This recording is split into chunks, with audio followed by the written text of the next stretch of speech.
สบายดีบรรดาทานจะมาสืบต่อเผยเพลงบทอธิบายประมวลกฎหมายแพ่งซึ่งจะมาลงลึกในมาตรา153พิธีแต่งดอก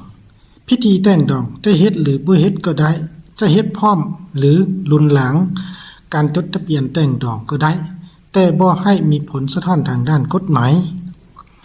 ในกรณีที่มีการจัดพิธีแต่งดองนั้นก็ให้สอดคล้องกับฮิตของประเพณีอันดีงามของชาติและประหยัดมัธยัสถ์ตัวนี้ถือว่าเป็นเนื้อในของมาตรา153เนาะที่ได้กำหนดเกี่ยวกับพิธีแต่งดองนั้นถือว่าจะจัดก็ได้หรือว่าบ่จัดก็ได้แต่ต้องรับการบ่ให้มีผลสะท้อนหรือผลกระทบทางด้านกฎหมายเนาะ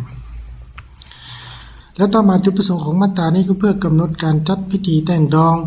ที่ได้จดทะเบียนแต่งดองสำเร็จแม่นความสมัครใจของคู่บ่าวสาวโดยบ่ขึ้นกับประเพณีปฏิบัติและบรรดาระเบียบกันอันใดคู่บ่าวสาวจะจัดพิธีแต่งดองตามรูปแบบใดก็ได้แต่ต้องให้สอดคล้องกับฮิตของประเพณีอันดีงามของชาติและประหยัดมัธยัสถ์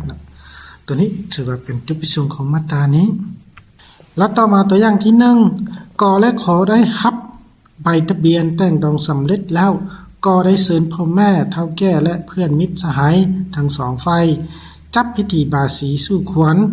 จัดงานเลี้ยงเฉลิมฉลองและม่วนซื่นตามอัธยาศัยตัวนี้ถือว่าเป็นตัวอย่างที่1แล้วต่อมาตัวอย่างที่2ภายหลังได้รับทะเบียนแต่งดองแล้วคู่บ่าวสาวได้เชิญญาติพี่น้องทั้งสองฝ่ายมารับรู้คู่ผัวเมียใหม่ตามฮิตของประเพณีและตามฐานะทางด้านเศรษฐกิจของคู่สร้างครอบครัวใหม่นะ